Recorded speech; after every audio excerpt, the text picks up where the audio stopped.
Who is going to put their name on that trophy? Now their 5th run out in 19 days, and both teams with minimal injury concerns. So they seem to have established their premier starting 15s. A solitary adjustment in either camp. Aaron Painter gets the nod at 3, with Joel Kapoku completing his perfect 5 starts. Threat and thrust aplenty from Ibatoy, Oluwafela and Parton, with the management entrusted to White and Smith once again. France, well, they stay with the same 8, with standout performers Bamba, Walkie and Joseph prominent. Their one change is on the wing. Mathieu Lebel limping out of that semi-final to be replaced by Maxime Marty. Relief, of course, that their playmakers are fit to start Carbonel and Ntamack, key cogs in the way that this French team works.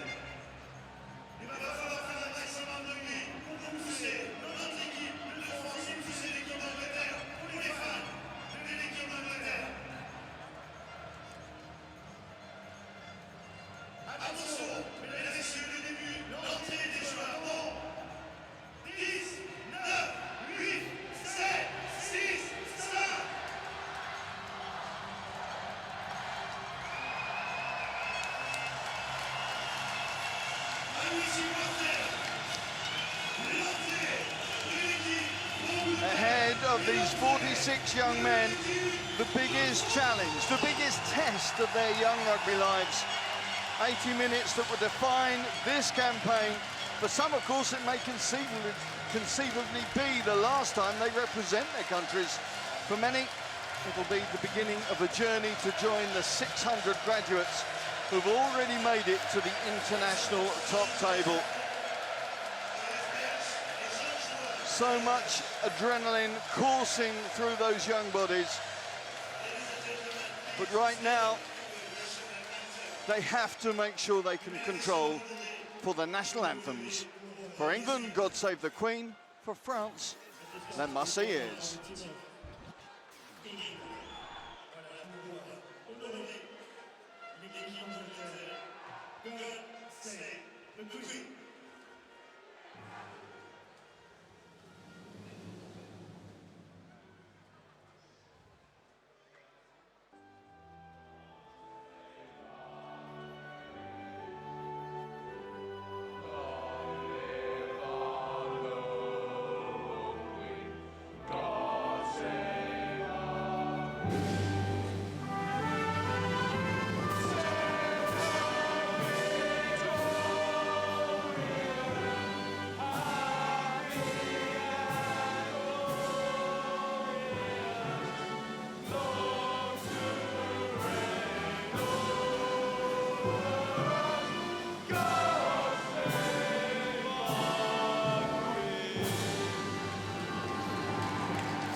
In honor of the team of France, mesdames et messieurs, pour l'équipe de France, la Marseillaise.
Emotions rampant in the stands and on the pitch.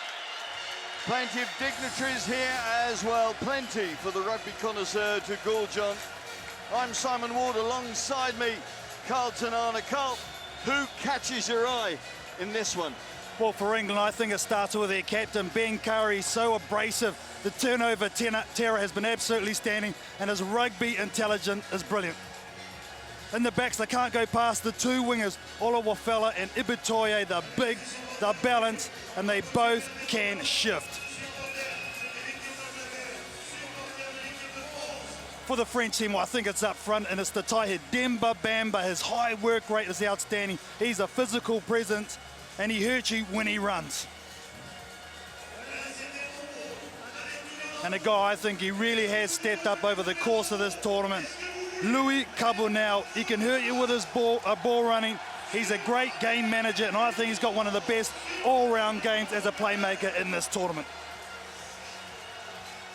Well, there's the subs, the 8 young men desperate to get on and prove what they're about in the course of this next 80 minutes. Referee for this one, Egon Seconds, a big day for the South African official. Dan Jones from Wales, Damon Murphy, the Australian, his lieutenants. Shane McDermott, the man in the truck. A sold-out, packed-out Stade de la Méditerranée. A huge match in prospect. The 30th match in this tournament, the 350th match in the history of the under-20 competition. But they have to really just keep a lid on those emotions, Carl, and just make sure they put into operation what they've been preparing. Well, talk about preparation. The French team came out early and warmed up on the main park just to soak up this atmosphere, so I don't think that's going to be a problem. England, conversely, went out the back, did not come and soak this up, so it'll be interesting to see how they react come kick-off time. 18,000 heaving in this stadium, and it's absolutely electric, this atmosphere. Look at the flags go, absolutely brilliant. That young kid on screen, I think he's going to have a huge influence on this game, Louis Cabonel. Well, inevitably, we will use a reference point of the Six Nations in this very stadium. 100 days ago today, England came and conquered, but France, of course, took that Six Nations title on points difference. How will that play into the psyche of the two teams today?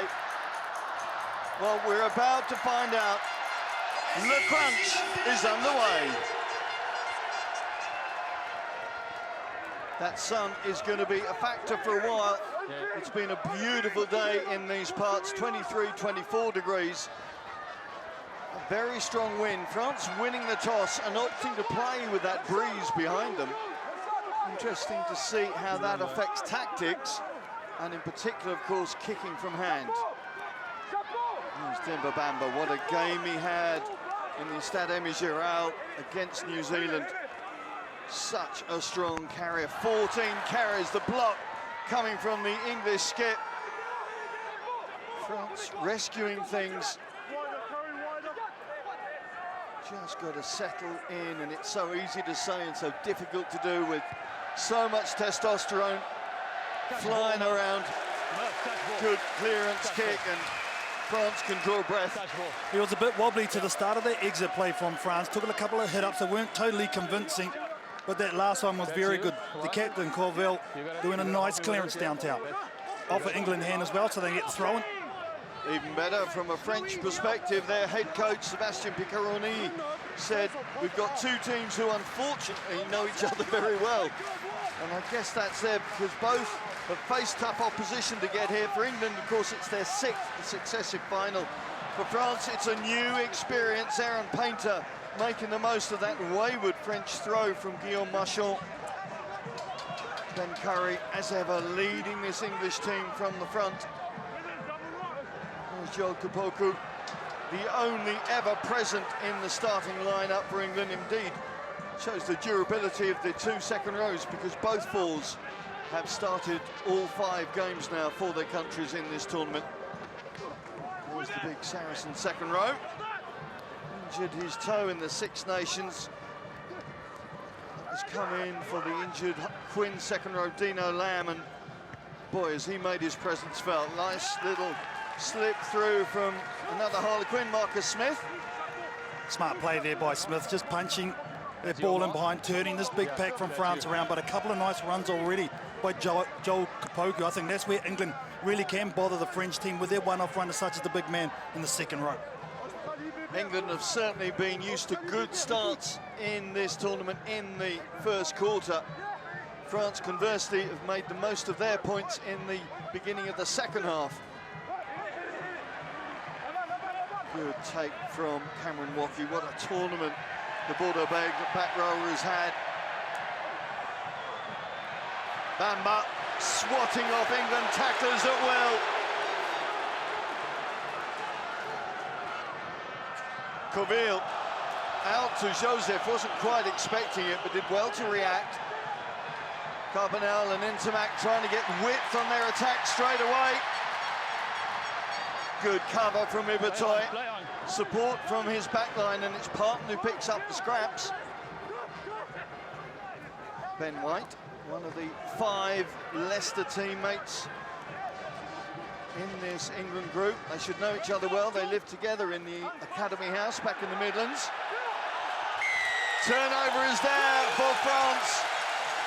Great work from Joseph. Holding on.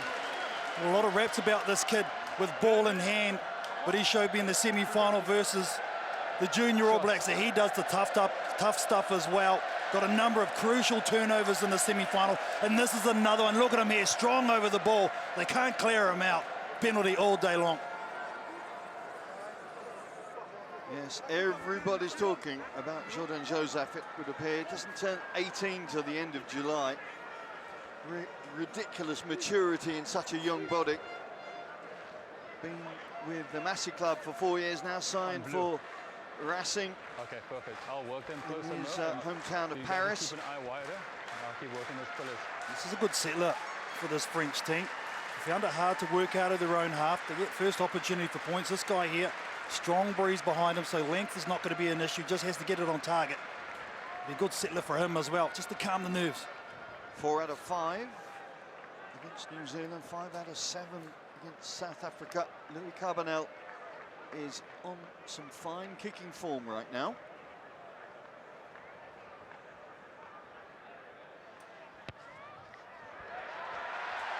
From 40 metres, Carbonell breaks the bagel for the home side.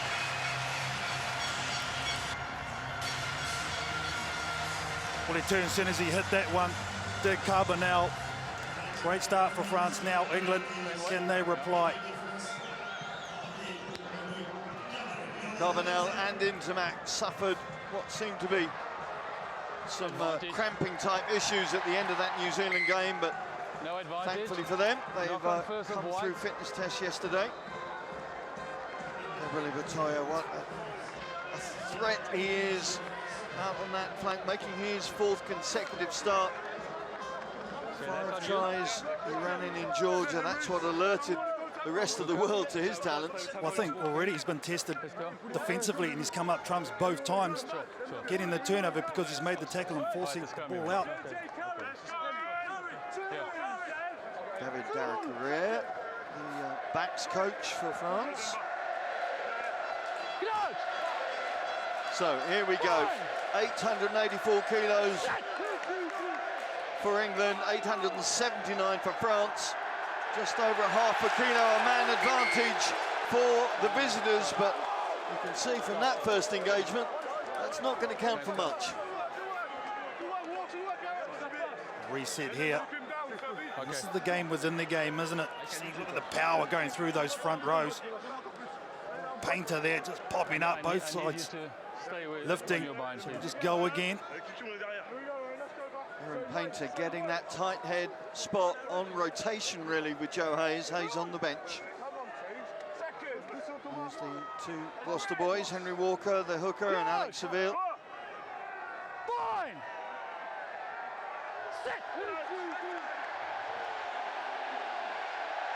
Take 2, and a similar outcome. Well, that is a big statement of intent from that French 8. Look at the enthusiasm there, but it was this side, the big man with his knee wrap, Demba Bamba. We see him in the open, we speak about his carries, but that work and that scrum right there said it all for me. His back was straight and he just went straight through. Alexander Civil. Well, it's always important from a forward's perspective to get the first mark on your opposite number. That was a big scar on the English psyche. The thing is, though, that'll aim them up too. Look at him here, the big man. Look at him go to work. They just march through that England scrum just to make the exclamation point. On the line. Just keep them. You got to keep them. Bamba, behind you there, please. 119 kilos and just such power through that body. Secure line out, working well for France in the early stages at least. Coville. Ntamack just not throwing that 50-50 pass, taking the contact and allowing his team to go again. It's what this French side love to do. They'll get through the phases. They've shown great patience. Parton spots an opportunity down the left flank. Cover is there from his opposite number, Clement Laporte. And the Agen fullback sends it back. Oliver Feller out to Marcus Smith. Smith's stewardship of this England game going to be absolutely critical. Not quite got the angle right there. It'll force the 22-metre restart.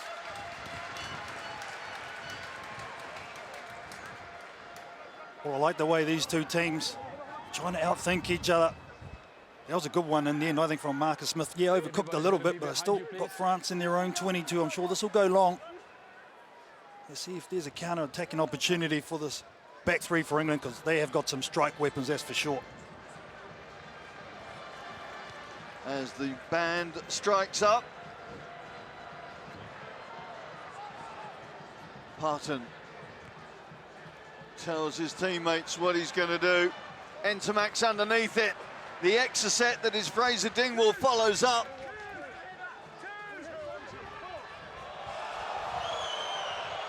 Referee says that was legit. France have to play.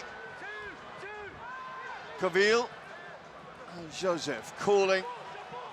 Always happy to do the hard yards, Jordan Joseph. I got to keep moving. There we go.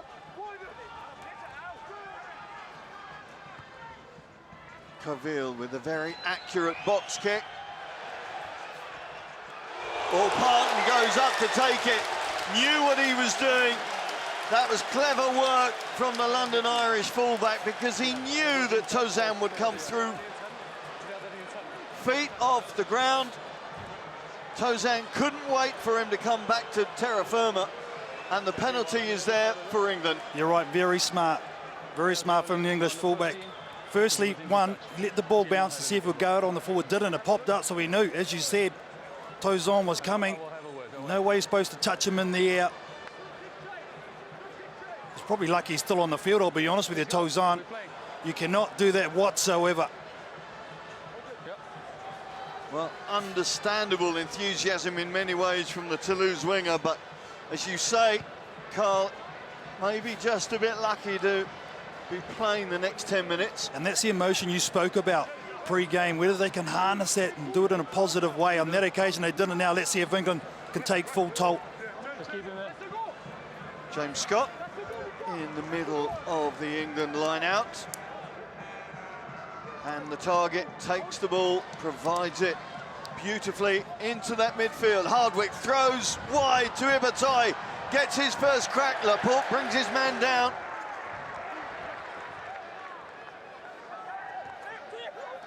Ted Hill in the 6th shirt this evening. Always used in back row or second row, the Worcester man. There he is again. 6'5" and 112 kilos, always happy to take that contact, do those hard yards, as is Henry Walker. Oliver Feller sliding to a halt, good support from Basham. Scott taken down early by Laveau. England keep the ball alive though. Keep moving. White and Smith trying to work that right flank once again. Yeah, yes. Seems to be the chosen avenue early doors for England. Painter, no thought of a sidestep from the Northampton tight head there.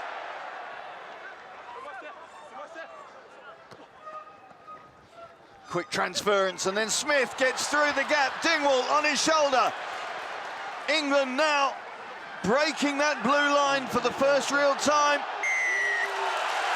Well, that is fantastic work from Cameron Walkie and Antonin Barrière. The France breakaways doing the job at a crucial time. Yeah, he's got such long levers as Cameron Walkie, but what about the pass from Marcus Smith onto his fullback part, and that was a great line run. Look at that there by the fullback. Some nice footwork, comes back, does Walkie. Clear release, yeah, I suppose, yeah. Agree with that. Walkie reminds me of a former under-20 graduate, Sekou Makalu, the Stade Francais flanker, and of course now French international, just with that range and capacity to seemingly be everywhere at once. The thing that was most impressive by Walkie, first he made the tackle getting back on part, and then he released and got up right over the ball and jackled it and took the hit.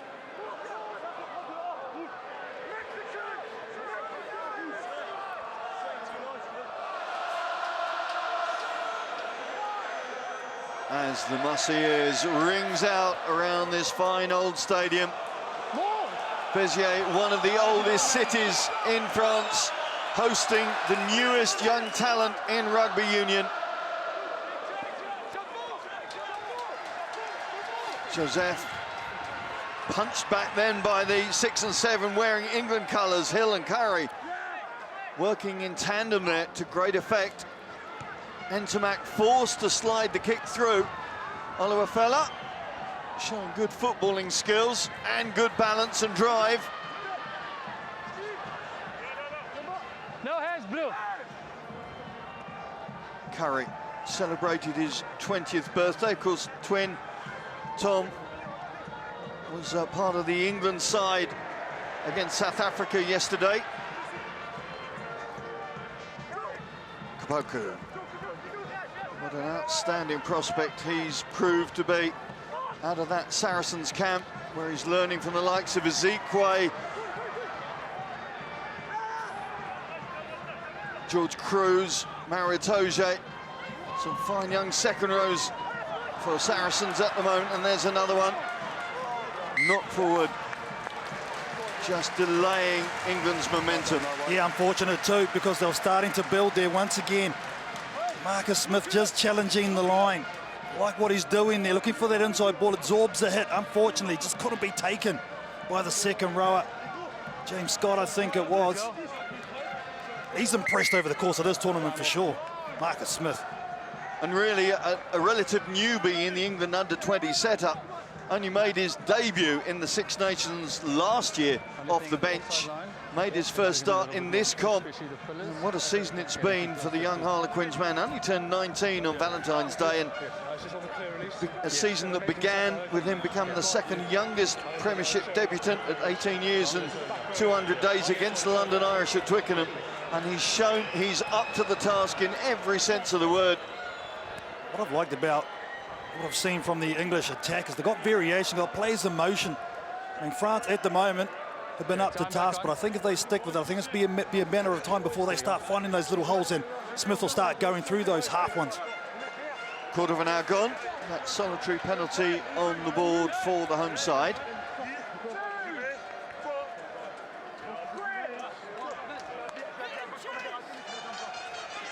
Well, England so far have really looked after the threat of Jordan Joseph, especially when he's doing his run-off runners.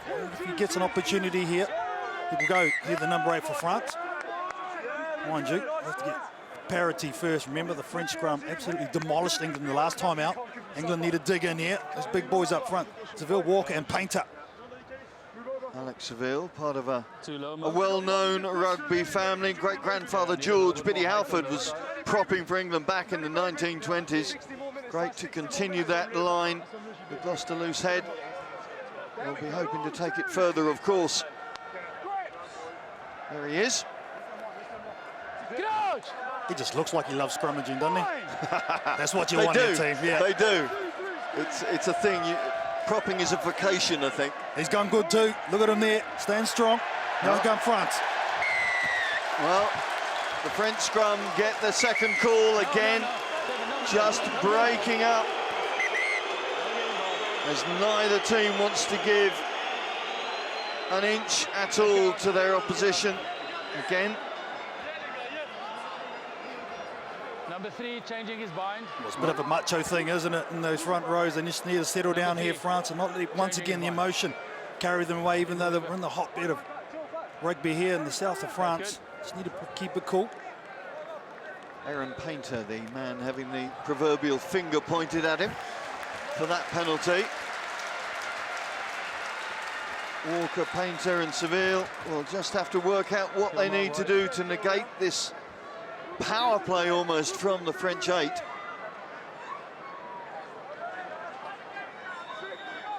Very slow to this line out. This French team, so let's see what they can conjure up here. The rolling ball's very effective as well once they get that going. Haven't seen that yet.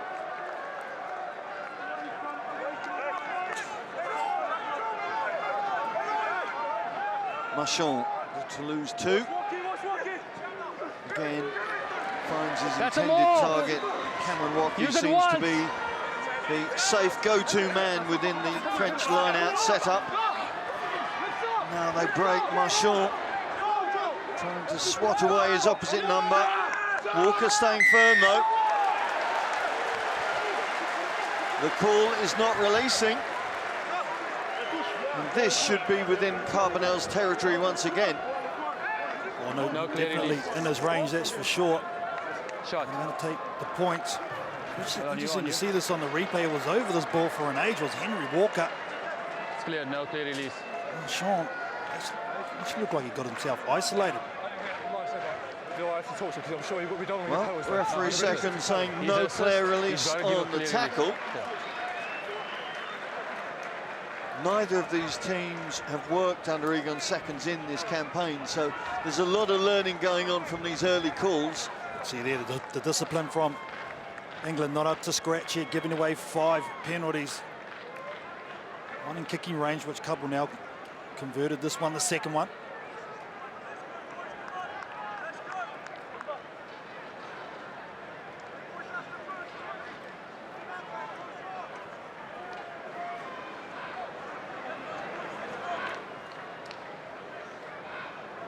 Same sort of range as that earlier straighter opportunity that he took. Can he take it again?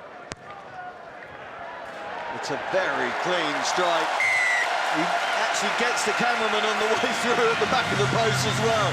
But more importantly, it's another 3 points for France as the tricolores wave in joyous satisfaction of these opening scores from the hosts.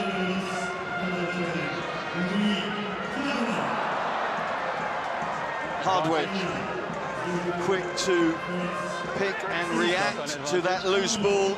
Seville. Ben White, ordering, organising, communicating. Smith unable to find a way through on the left, so invites Hardwick to go again. Hardwick indeed was at 10 when England played here in the Six Nations. Had a good game, 17 points. But made all the difference, of course, to the scoreboard. Now, England are going to get the chance for first points. Demba Bamba offside there again. Well, you've got to take these, sorry, Simon, you really, really do. And he's going to, is Marcus Smith. It's getting in their way a little bit here, this English team on their last attacking set. Recovered well. Smith with the vision to go back the open.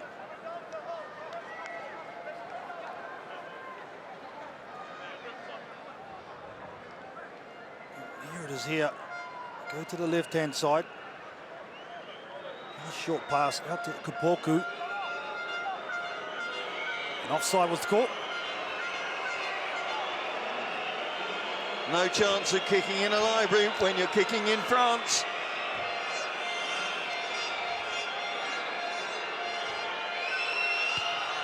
But it doesn't matter to Marcus Smith. England are on the board as the game moves into the second quarter. A penalty from the Harlequins fly off gets England some reward for their territory. You can take that all the way back to the restart. It was boggled by France. They haven't had any much joy on their far side of the field, and England got the turnover straight away and the points.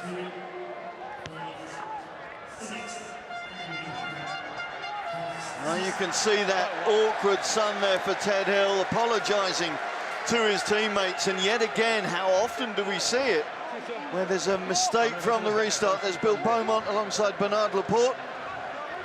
Didier Retier, the former French forwards coach, in there as well, in the VIP area, enjoying what they're seeing so far.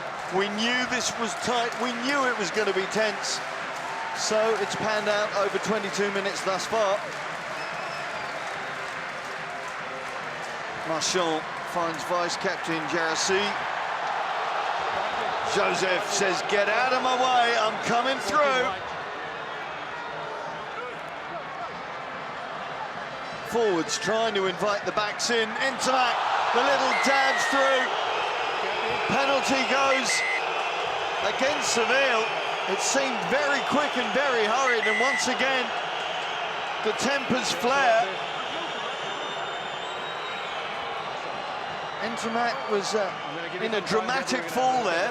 I'm not quite sure what Seville could do. Already committed to that as he went through. Well, he's in the motion. You can't pull out of that. No way. Yeah, it looks spectacular, it looks sore. I'm sure, hopefully he's okay, Ntamack. But I think referee Egon Seconds is just going to talk to assistant referee, just make sure he's got this correct. Dan Jones on the far side, let's have a listen. Yeah, it was by one white, it was late, and then possibly no arms as well, so just looking checking that. Yeah, £14 penalty. No arms may be an issue for Alex Seville. We want to have a look at the possible no arms and late by the number 1 white. The first one is penalty only. We go to the second, which is 1 white. Let's get the images up for you now. Sean McDermott being asked to adjudicate on this and present these pictures. We're saying late is the first one. He's already committed there, so I think that's all right. No arms, well, he can't wrap. He's tried to. I think that's a harsh call, personally. You've got to see it in real time in those scenarios, because the impetus and the momentum is already, he's already pushed off his left foot. I'm just going to slow down one so you can see his arms. Yeah. Well, he's tried to wrap there. So I think Egon Seconds has got it right the first time. We'll see what the permutations are after this. But you're right, if we see it full speed, it's not as dramatic. To me, there's nothing wrong with the technique on that tackle. It was all about the momentum. Okay, Gappy, I'll tell you what we see. We see that there is an attempt by the 1 white to wrap his arms. So we're going for penalty only. Do you agree? Yeah, I agree. His arms are wrapped. The player lands on his back. Okay. It is just a late tackle. So it's just an option for France or a penalty, either where the high tackle was or where that tackle was. Agreed. Okay, so there was an attempt to wrap. Yeah, that's what I was... So it's going to be a penalty only. Yeah. And that was Again, also a high tackle. Just wonder whether the officials need to see this in real there was a high time. tackle there as well, so they've got an option. Okay. As much as we know it wasn't a no-arms tackle, if you see it in real time, I'm pretty sure you'll see that he had no chance to pull out of that. We're saying go for the 3, and once again it's going to be the discipline, all discipline of the English side. They may give up some points. Well, they're going to go the line out. Well, Surely they go the line out. They listen to the coach. here's a call from Coville. This is what you love about this grade, though. The coach is saying take the 3, and on the field the captain's saying, nah, we're going to go for 5, if not 7. Okay, but don't close the gap. That's the call from the French skip. Is it going to pay off now? Haven't seen many opportunities inside either 22. France looking to make something of this. The take first from Jarossi is there.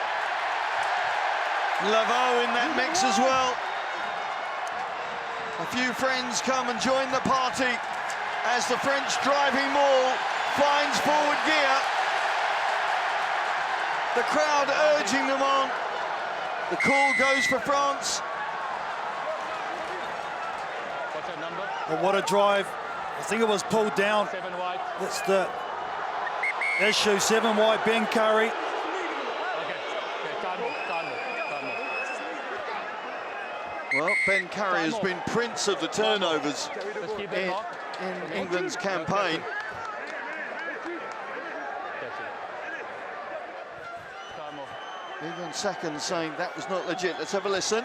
We spoke about this before the game. Yeah. This is a great occasion. Yeah, we cannot have that kind of thing happening after the whistle is gone. That's spoiling the occasion. That's not why the people came here. So, is that normal? That was... And they took it today. Is that normal? No. To collapsing them all. That's it, right. Yes. By 7. And we're going to go penalty to you. I need you to have a word with your team now. That we can't have the after the whistle kind of pushing and shoving, please. Thank you, sir. Well, that's why he's doing the final. Egon seconds, well done. Agree with you 100%. To settle down, boys, and play some code. Ben Curry, though, you've got to give it to him. He's never going to be a lawyer, though. He tried to get this turnover. Is that our boy records? No. Oh, I don't know. Well, there's a well. There's a Curry. And the England skip now urging his troops to galvanise. And the French, sorry, Simon, and the French scrum has been huge. The last 3. Quarter of an hour to go until the break, and a big moment in this game already. Joseph just waiting for the ball to arrive at his feet. His pack finally forward give, and it's Joseph going for glory. Rebuffed at the moment. Coville trying to find a way through. England will feel that they've done their initial job, but it's not finished yet. Bamba, the human cannibal, tries to work his way through that white line. Marty with the offload. Oh, Kapoku's there. Walkie thinks he scored. Shane McDermott is going to be called into play once again. The fans on the far side delirious. Has Joel Kapoku done enough? And this year, I thought he had. I thought Walkie's arm was out. This is going to be close. But what about the pass from Maxime Marty? Okay. Try or no try, please. We are looking for touch. Try or no try, the call from referee seconds. Okay, we got to give us some space while we do with this, please. That's good. That's a try. Providing his left arm from that back shot isn't over the whitewash, his head certainly isn't. And it looks like that is a good score from the Border Bagel man.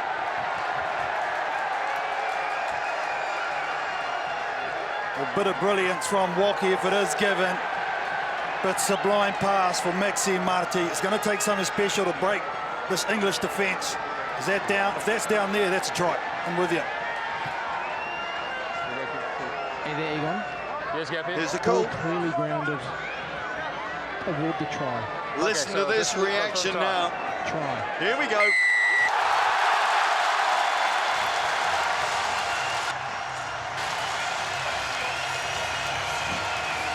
C'est magnifique for France. They get the first try. And what a good score it was. I actually thought Jordan Joseph had gone off too early. If he keeps on the back, he would have got that score. But in the end, look at this money ball from Maxime Marty. That is moolah. That is Euros. And the Euros good here in France, I can tell you. What a score, what a time to score, and what justification for taking that line out. I've got Sylvain Marconnet, the former French legendary prop, next to me, commentating for French TV, and he got so excited he's demolished their table. That's how good it is in France right now. Romain Ntamack just trying to run off that knot from the Seville tackle. But that is a big score before we get to the half-hour mark.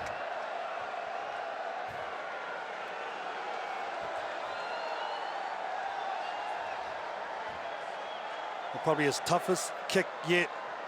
There was a breeze going from right to left.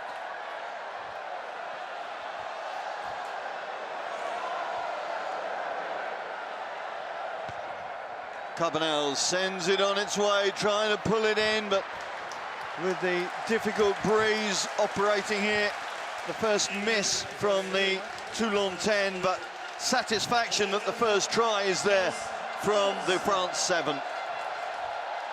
Well, kickoffs have been an issue for France. Can they finally claim a clean one?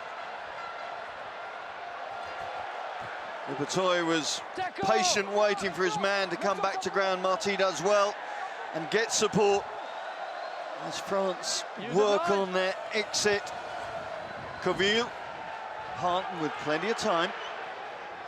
Parton playing at 15. It was a thought that he may end up as a 10 for London Irish, but has done so well. Oliver Fela played at 13 through this campaign, but in his preferred 11 shirt.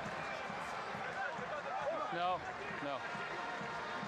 Ben White having to scramble through to get that one. Curry with a nice little offload. Dingwall finding no way through there. Poku again lending that big bulk to England's cause. Smith threatening the defenders, trying to tease somebody out of position. Hardwick, no way through again, and this French defence doing its job, staying firm, staying resolute. Walker and Smith to Dingwall. Oliver Fela hanging around inside, his captain's on the outside, but Curry loses it in the contact. And here go France, Jouet from their own 22. Off they go with Marty, just a toenail in touch, I think, on that far side. We've already seen a brace of tries from the Toulouse man against Ireland. Yeah, but good turnover from this French team. They're not going to be inhibited by where they are on the field. They're going to feel the flow and play what's in front of them. But good defence, sliding defence again for Ibitoye. Affecting the tackle on his opposite. That is good work from the winger. Yep, Ibitoye tracking his man down, making sure that he used the touchline as his friend, and ultimately Marty running out of space. Ben Curry just with time to catch his breath. He really is an all-action figure in that 7 jersey. Oh, he's been good, the captain. A couple of nice offloads from him. Heavily involved in the tough stuff as well. Even the backs out there, Maxime Marty had a couple of nice runs on their far side of the field, taking in some water, but some extremely hot conditions here in the south of France. Yeah, the shade beginning to work its way across to that far stand. That may well help both sets of players in the second half as the temperature gradually begins to drop. We're, some 10 clicks off the Mediterranean, so you can never be quite sure what the weather's going to be hour from hour, but generally it has been superb through the course of this tournament.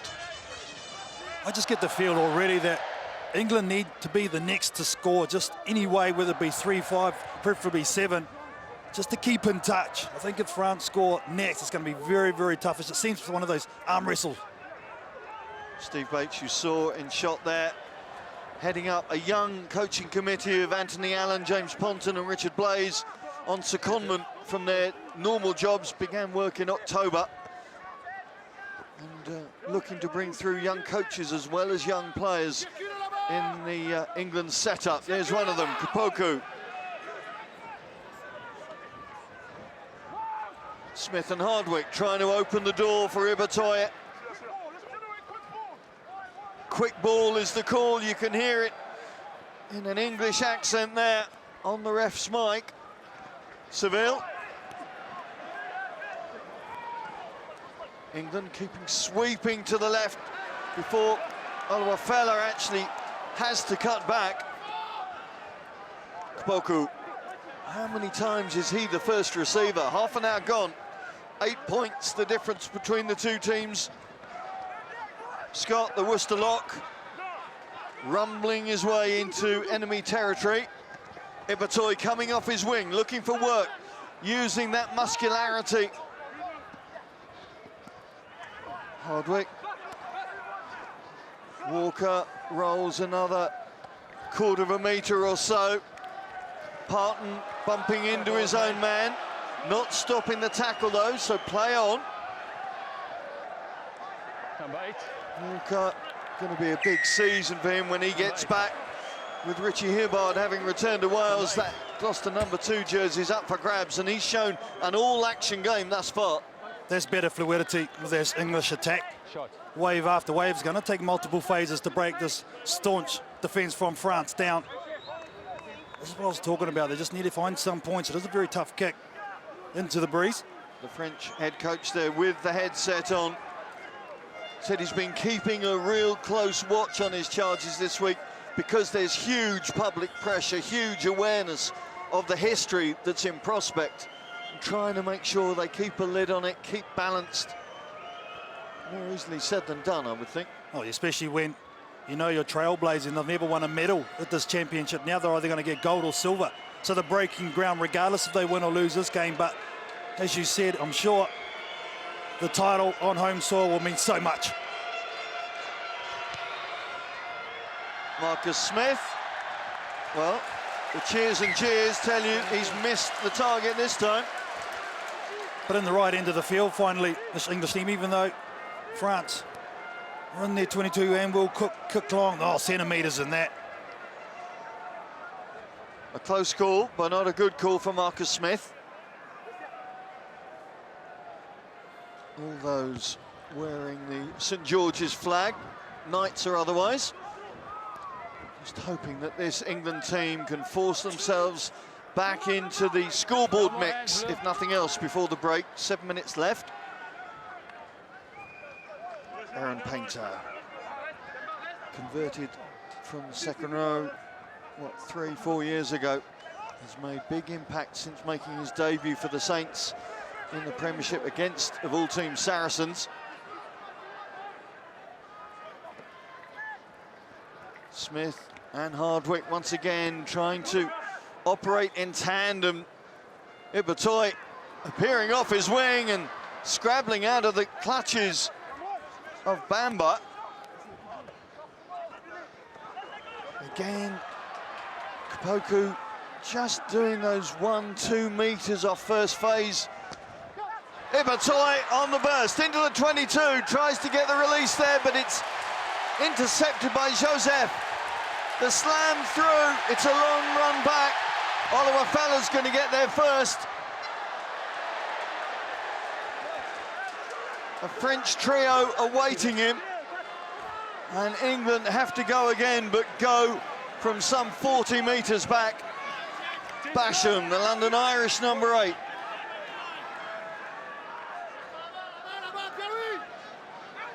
Hardwick says, we don't want to be playing here, we want to get up the other end.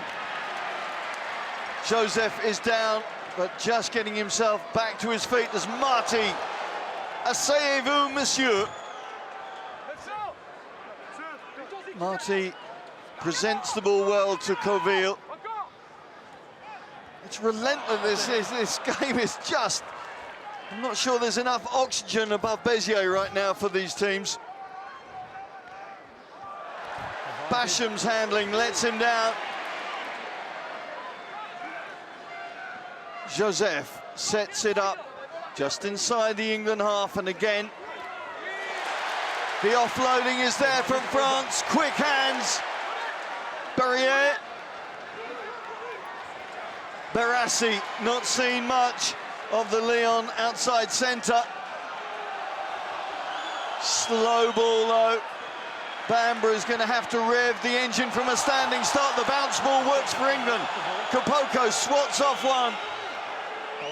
White and Hardwick looking at opportunity.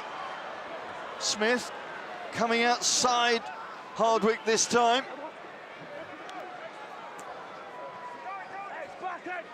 Scott, phase after phase. Finally, there's a whistle. And a tackle without the ball is the call. Has to be from one of the assistant referees, I assume. Say again, are you breaking up? Oh, okay, yeah. Tackle without the ball. Number 7, tackle without the ball. Ben Curry, the captain, the English captain. Yeah. Shot, no. We had a check on the run. Here's the roll inside and the turnover from France deep within their 22. Off his head. This is a nice shot by Dingwall. That's how you do it with his cap. And then Demba Bamba causing havoc in the middle of the park, but the 50-50 ball turns it over. Must have been out the back of there, was it? No, it was the clear out in the front of there, I think. Just see Curry coming across that shot as the bouncing ball happened, clearing the French player away so that the ball was there for Kapoku. Quick work from the officials. Sharp-sightedness. Well, France won't mind this. It's each time off the clock, so they won't be worried. entente not so cordial from the English team.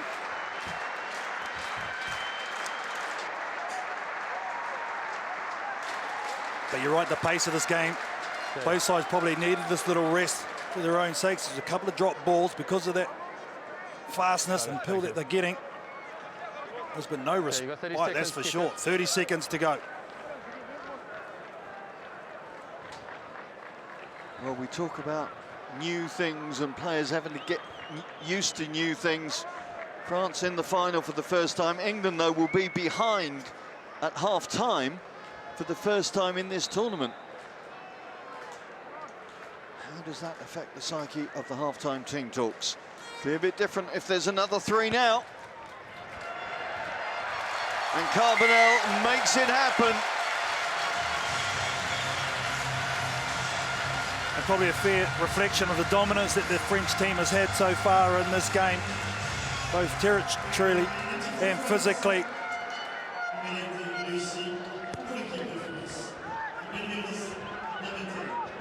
So England desperately trying to get something on the board before they head off this pitch.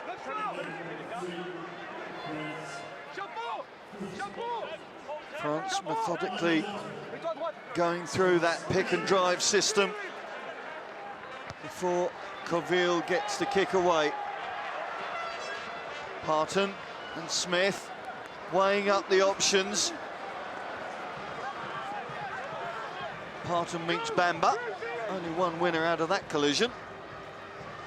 Oliver Fella, one of the 4 breakthrough players up for nomination. You can get your vote in before half-time if you're quick.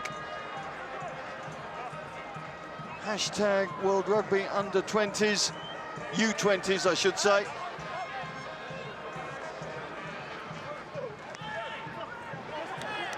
Hill getting himself over the gain line. It's a slow ball though for Painter and co.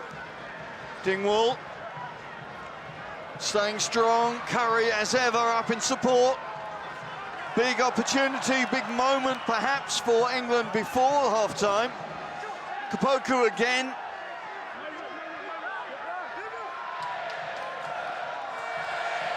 Seville sent backwards by, I think that was Laveau, Thomas Laveau, the La Rochelle lock, staying diligent in defence.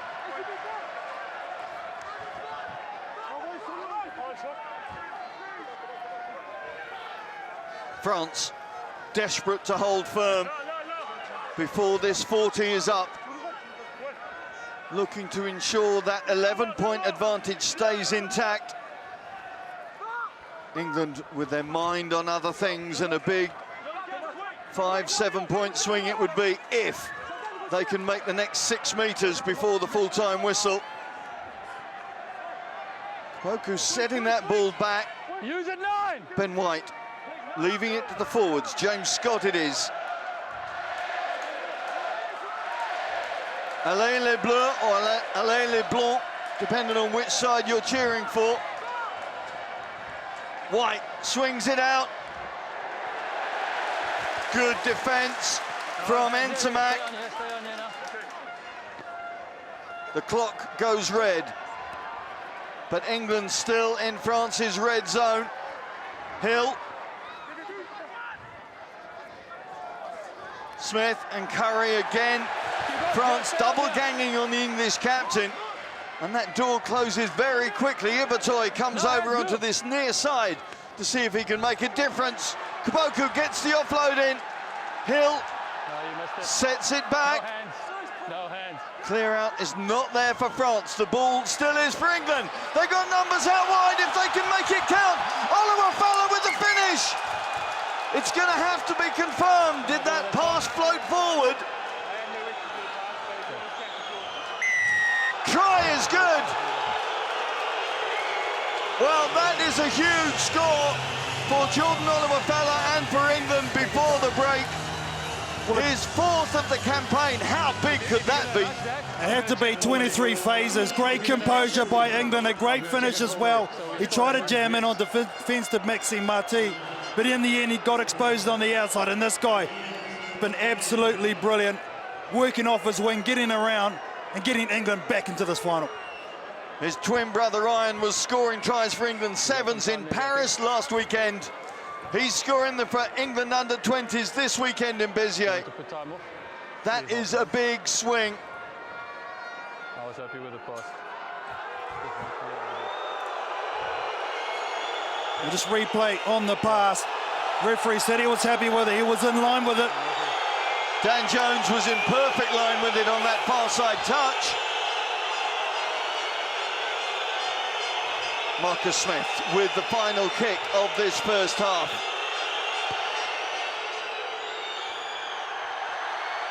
Can't find the target, but England force themselves back into the game. France have dominated the first half in the large part. Walker's try really created the distance between them and their visitors, but Oluwafela's try at the death means there's just 6 points between them. France leading at the turn, 14 points to 8.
Et à les supporters de l'équipe de France, le retour des joueurs de l'équipe de France.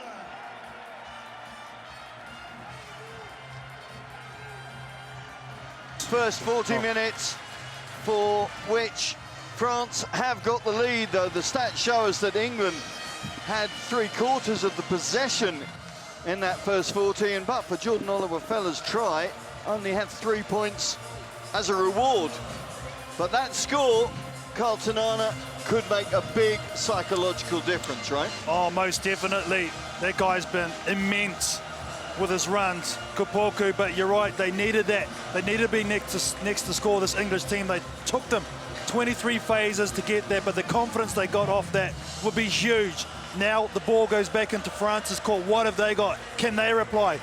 The English pressure is going to come. Can they withstand it? Well, this match sold out so quickly after France's semi-final win against New Zealand during the week. Indeed, at half-time in that match, I'm told they sold 700 tickets in the 15 minutes of half-time. So such is the French public belief that they could be witnessing history.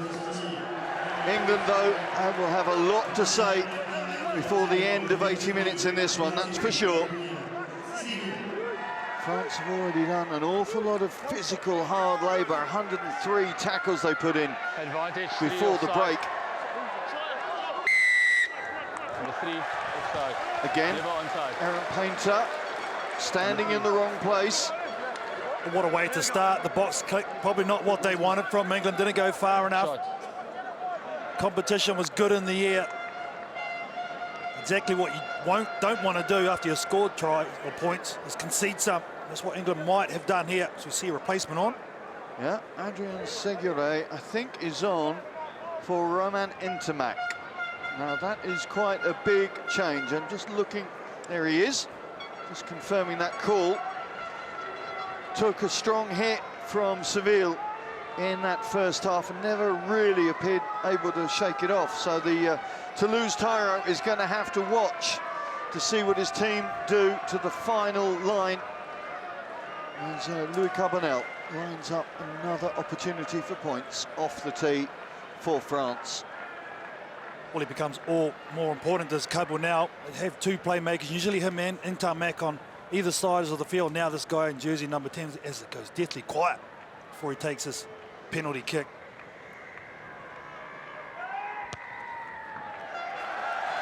Oh, his kicking radar's in fine fettle this afternoon.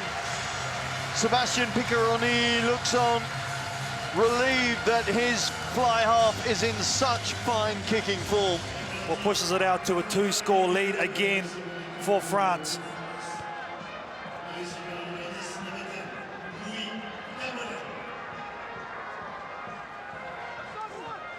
Tauzin trying to spark France from inside their 22.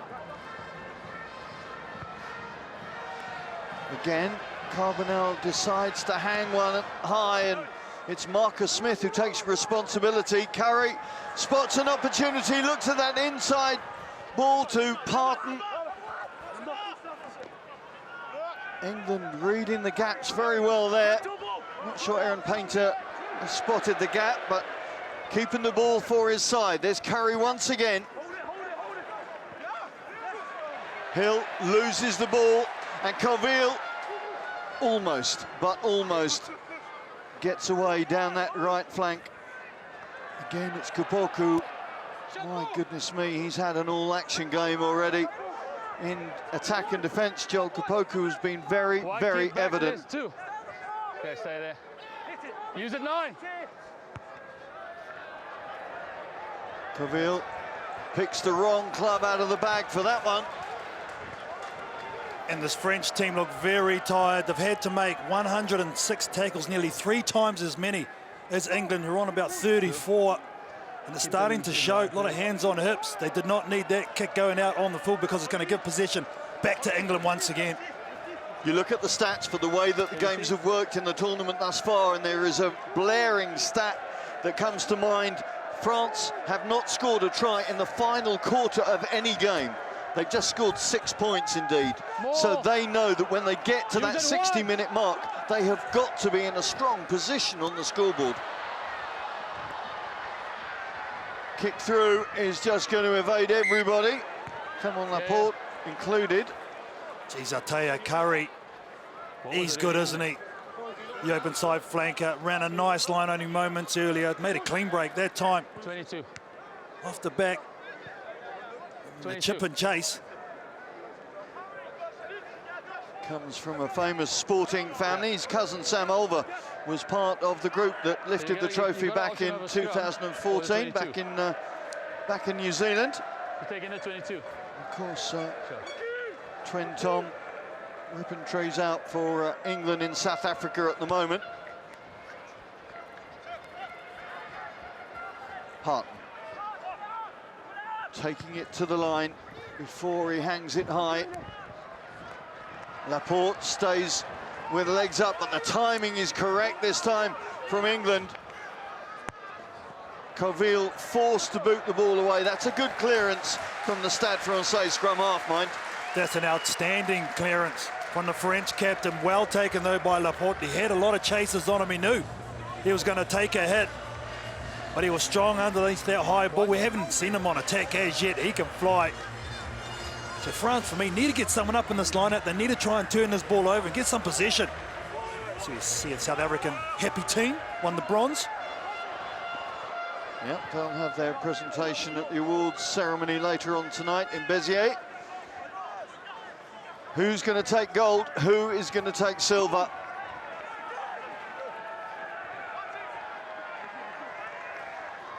Again, Smith once again happy to put it up there. And once again, Laporte is up to it. Marty up in support. Marty with a little chip and chase. How's that going to work out? Bounce not favouring Maxime Marty. Well, there's a warning sign to England. If they don't kick properly, it's going to come back with some impact. Yeah, the chase is just over-chasing here to a degree. Laporte only had eyes for the ball. Takes it beautifully. He had players on the inside, too, to Martin. You can see he's not a natural left winger. He kicks it on the inside with his right foot, hence why it goes out. just looking across the blue line, and there's some very, very tired bodies already. Fitness is going to be a huge issue in the outcome of this one. Scott takes securely. 7! Get out, get out. Use it once. Walker just waiting to feel that momentum. It stopped, so Ben White will hang it up there once again, and once again Laporte will take cleanly and weigh up the options. Not going past Hardwick though. Hardwick slipping high on the so-called seatbelt tackle. Well, his natural inclination is to run, isn't it, Laporte? Had a bit of space, had men outside him. No intent there, but you're right, just around the shoulders, neck area, so we know there's going to be a penalty any day of the week. Smart play, some possession finally for the French.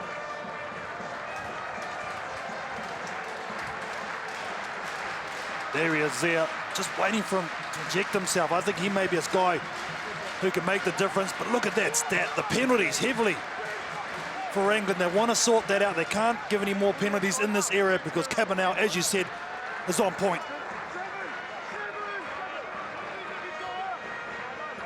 Just checking the numbers in the lineup. The French call confirmed now. Brings Hill back in. Machon. Scott up to make a nuisance of himself, but France with the possession once again. Tozan. Oh, Walker coming through and slapping the ball down. Ref in good position, play on. He picked it up. Coville to Bamba. Really haven't seen anything of Bamba on the move as we saw at the Stade Migiral. We've seen something of Jordan Joseph, and now he tries to make an impact on the game. The beginning of this second half, good line speed from Dingwall. No hands wide! No hands wide.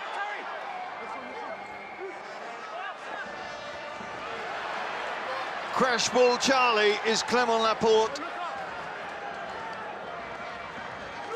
They go again with Lavaux. But the call goes for England, their patience, and this time their discipline paying off. It was a nice line by Laporte. But geez, over the ball. Brilliant turnover from England. Who was it? Edward Hill, I think, maybe? Was it the blind side? Took a hit too, took a shot, but he gets the rewards for his team. Yeah, Hill was in there once again. Good name for an English flanker, of course. As the changes are made in that English front row, there's Joe Hayes.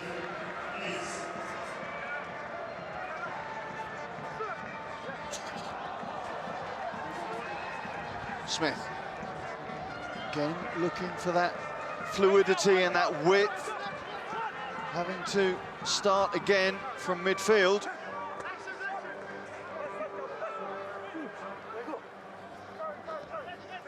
Walker. Go, 3 blue. France happy to hem their visitors inside their own half. Wary of those strike weapons outside, Oliver Feller and Ibatoy on this near side, just waiting patiently to see if it's coming his way. Looks like it is now. Again, Dingwall, though, has to cut the angle. Is there an isolation there? Bamba was told in English, I'm not sure how good his English is to understand that command, but the penalty goes to the visitors. And England work their way back into the French half once again. Smith. There's Hill. Hill and Curry becoming more prominent in the broken phases of play. Indecision, but it's worked out to Parton. See both Smith and Dingwall just wondering what the best option was in that phase of play. Again, Kopolku in at first receiver. This time, Smith puts boot to ball. Martilla, Ibatoy in his face, but doesn't take his man down. Carbonell pushes it forward. It's his opposite number. Oh, that's a reception committee in blue for Marcus Smith. A concrete cuddle that he's not going to be able to escape from. Well, it's obviously a tactic. When England get anywhere near the halfway line, they're putting the up and under. It hasn't worked on a couple of occasions, and it didn't on this one. Good chase by France.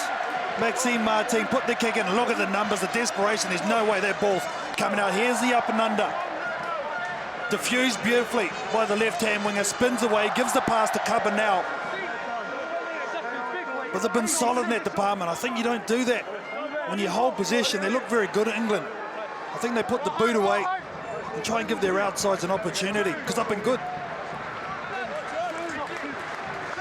Maxime Martin making the most of this opportunity in the absence of Mathis Labelle, the winger who made the try for Romain Ntamack against New Zealand, but in doing so injured himself and therefore can't be a part of this big day. Another big call. Well, it's been Achilles' heel for the English team, hasn't it, in this final, the scrum. France have absolutely dominated. There it is, the shrug of frustration from the English front row. They brought on some subs to try and change it up, but it's the same result. You've got to go for the post here, do you? Shot. Well, with Carbonell's kicking prowess, Joe Hayes and co will know that any indiscretion with inside their own half is potable by the French 10. Here it is here, scrum time. Just going to dig first, wasn't he, under the pressure?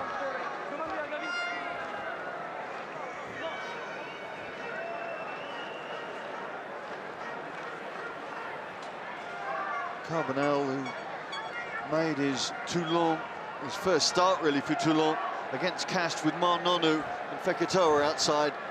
When you've got that side of experience that you're playing with on a regular basis, it has to rub off, doesn't it? Oh, most definitely. And it gives you confidence as well. When you're playing with guys such as that, with that experience, and he's brought that into this tournament, that's for sure. He looks very assured. I've got big raps on this kid.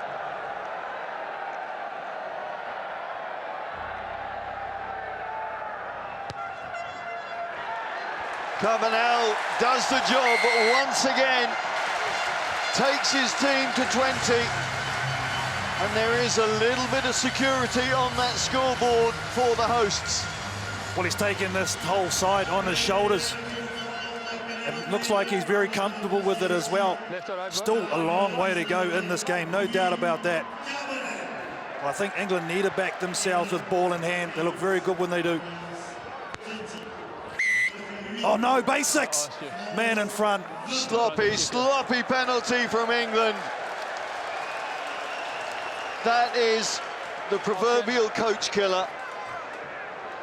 Oh, and it's by a mile too. There's 3 or 4 guys. Those are non-negotiables.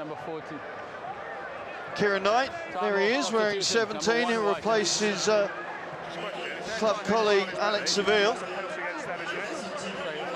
As Richard Blaze and Steve Bates try and sort out what's going on in their scrum engagement, changing the mix, changing the personnel. And you can't blame them for it. They have to do something. They have to try something. As finals time, we're getting near the end. We're nearly getting to the close to the last quarter. 25 minutes to go in this match.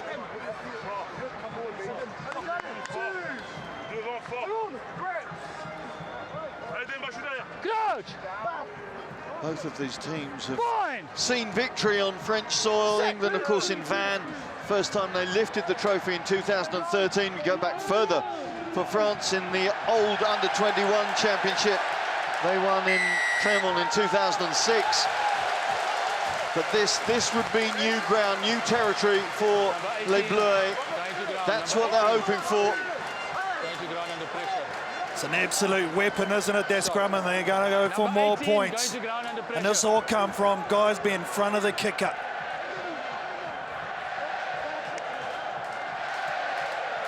Well, you can hear the shouts, the support from the stands pouring forth onto the pitch.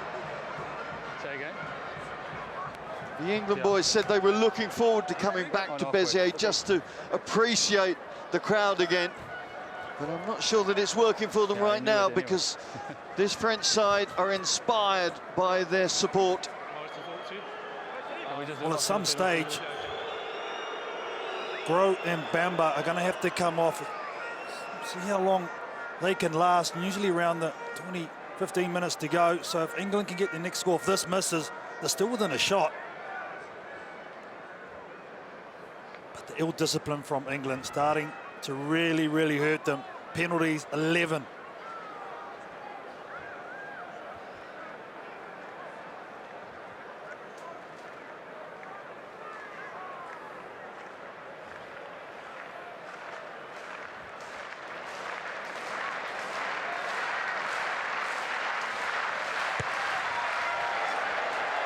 It has the distance, it has the direction, it has the desired effect.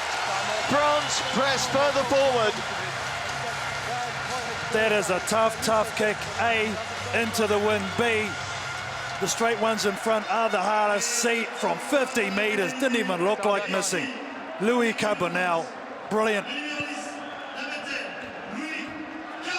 So Jean-Baptiste Gros is off, and Hugo Boniface gets his first experience of a final. Now here we go, a chance in France territory finally. Line out time, one of the props are gone for France, so we'll see how that goes the next scrum. Multiple phases is what you want, don't need to throw any 50-50s, England. Will Butler, there he is, into the England midfield. Hardbook's had a good day at the office too, in jersey number 12 for England. That's a more. England with it all to do as we come towards the hour mark. That is a substantial French lead. Butler, the Worcester centre, showing strongly on his first carry. Curry and Walker trying to combine down that short side.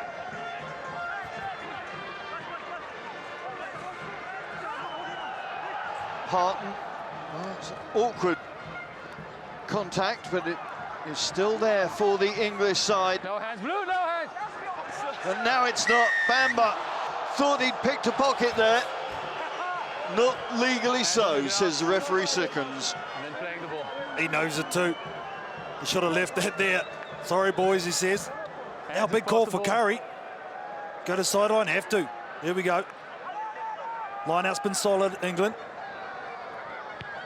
Yeah, those two penalties inside 3 minutes, but there's another unforced error that could hurt England as France slam the ball away from danger, and England have to scuttle back and go from their own half. Ibertoy up to halfway.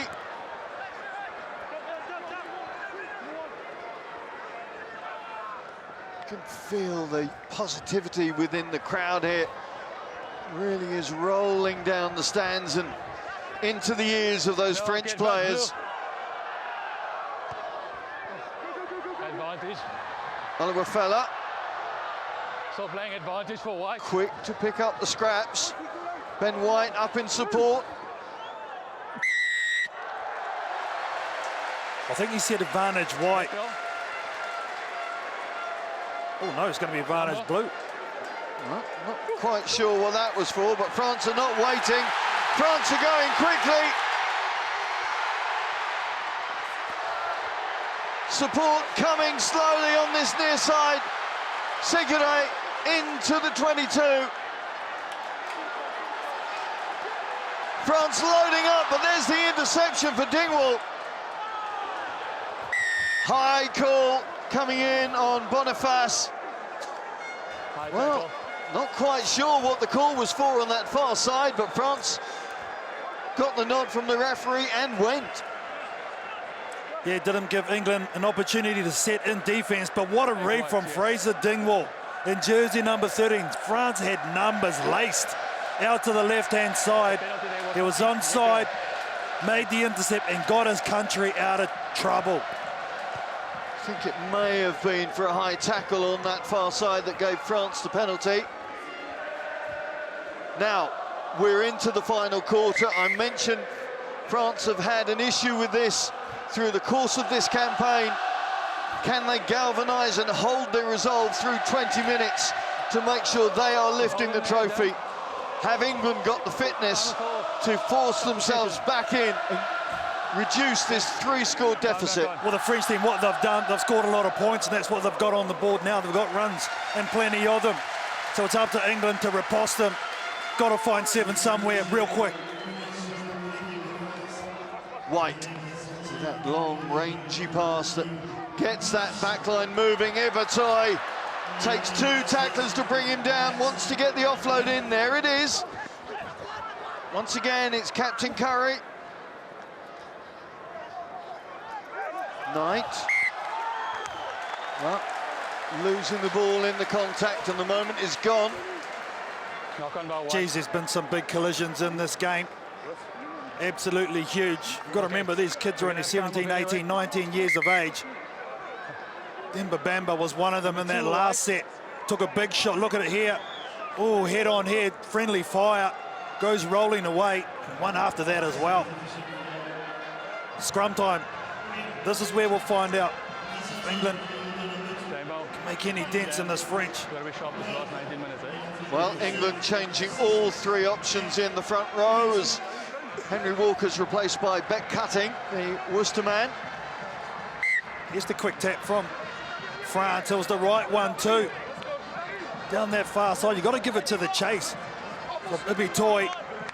But the offloading skills here, pretty to watch from France. Yeah, Coville and Tozan working well together on that breakout. Cameron Waukee himself, a former Massey man like Jordan Joseph, the club that produced the likes of Mathieu Bastareaud, to name but one. Really has been a very prominent feeder club into the French system.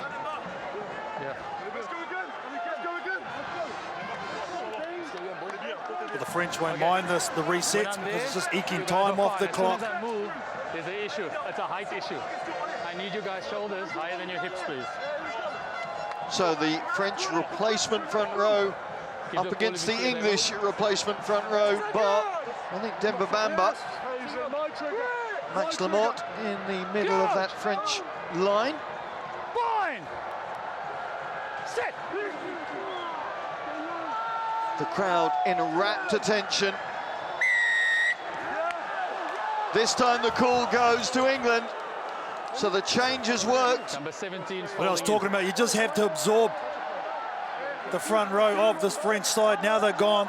You're saying, should we take the points? We still have to score multiple times. Still 18, 17 minutes left. Well, that's a good comeback, you'd have to say, from this English forward pack. They're giving themselves 18 minutes to work with. But they need points from whenever the opportunity arises. They've got to be clinical now. Well, the one thing they've done, they've scored a lot of points in the last quarter. And as you said, France haven't. And that's been the difference between these two sides. Yeah, England have run in over 30 points inside the last quarter in games so far. And Marcus Smith starts that roll towards the finishing line.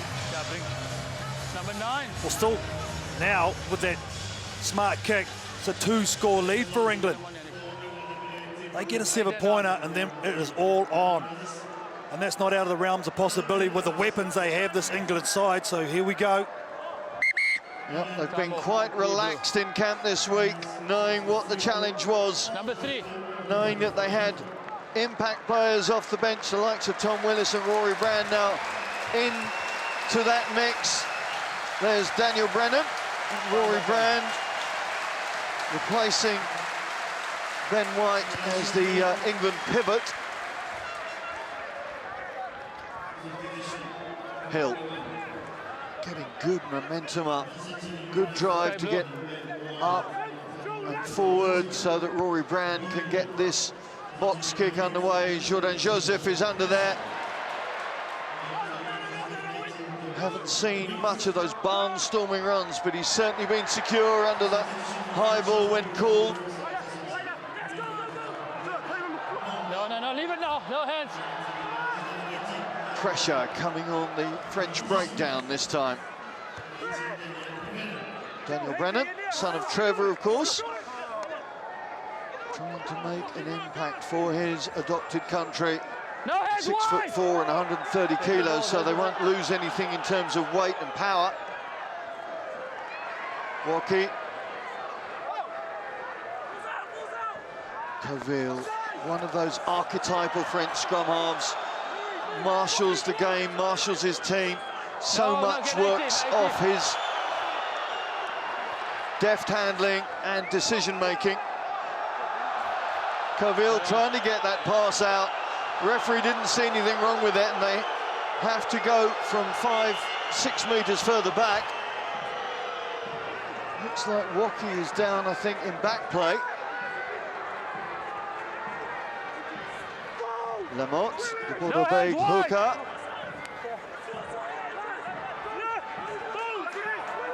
French forwards trying to pick and drive, but they're not working efficiently enough for referee Egon Seconds. Quarter of an hour to go. Is this match once again in the balance? Koporki over the ball, and they go quick, England. Dingwall over halfway. England noticeably trying to raise the bar now, raise the ante, get the rhythm up, get the pace going. Catch tired French legs if they can. Tom Willis. Oliver Feller, desperate to have more involvement now as this game breaks up. Rory Brand is caught. Good work. I think that was Boniface getting the appreciation of his teammates. The Bayern prop does really well there. What you just said, prop, you look like an open side flanker going to work here. Watch him here. Affected the tackle, come back on the right side, came through the gate and pinched that ball. That is outstanding rugby awareness from Hugo Boniface. Brilliant. Captain. And it stifled the momentum, you're right. That last set from England, they really did up the tempo, especially physically, got the turnover, took it quickly, probably should have gone to their line out. It's fine, but don't pass it into him. Well, Egon Seconds just saying to Arthur Coville, I saw what you were doing, don't try and milk the penalty. And that's something that Alan Roland and his team have been very constant upon, not allowing that sloppy, easy penalty, if you like, that scrum halves sometimes go for. Well, the thing is, too, Egon Seconds has played rugby at a very high level, played Super Rugby, played for the Blitzbokke in 7, sorry. It's great to see him involved still in the game, being a referee, so he knows those little nuances. Good reader of the game is Egon Seconds, hence why he's got the final. Big moments in this final, I think, right now. Perfect. Who is going to be up to the game? Please, Blue.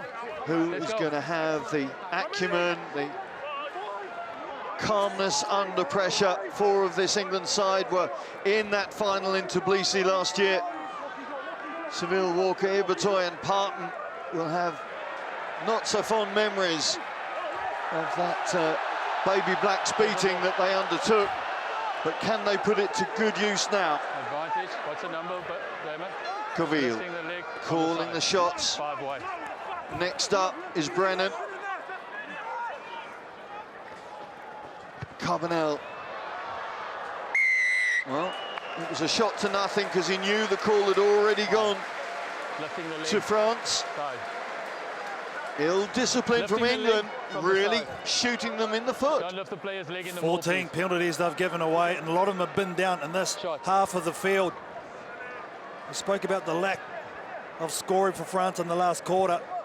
Well, in finals, they've given away some pretty bad penalties. Now, said number 5 coming around and lifting the leg there. That's what the penalty was for. James Scott, the miscreant.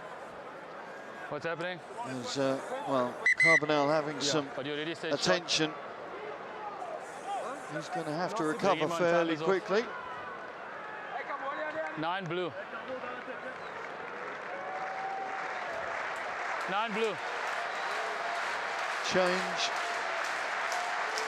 Time back on. coming on for France. Not sure whether Coville's day is done.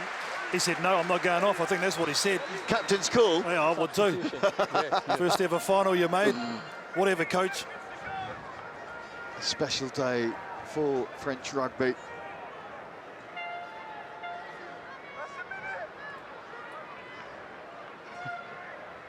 This penalty, absolutely immense. Yes, still only 3 points in value, but the psychological value way more than that. Well, it makes it a 3-score game. That's the thing, if it is successful. So you're right, huge ramifications. On its way, never in doubt. Louis Carbonell bags 21 points in his country's cause. And surely, surely, that is going to be enough now for Les Bleus. Jules Gambert on for the captain.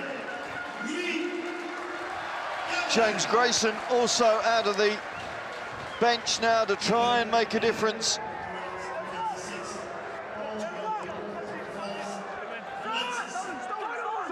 No hands, Blue, no hands, Blue, the ball's there. Rory Brand's such a live wire of a scrum half. England hope that he will be the spark plug to fire this England engine once again. Oliver Fella getting closer to the ball, looking for work. Has an elusive running style that could really help England out right now. The kick through, rebounds.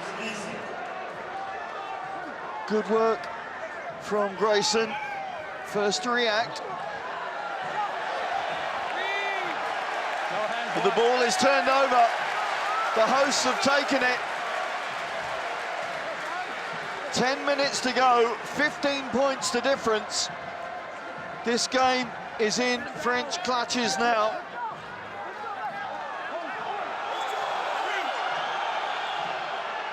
Gambert. Out to Laveau once again. The second row's really putting in a big stint. No way through for Joseph. Use it 9. Gambert with the big box kick. Oliver Fella with plenty of time.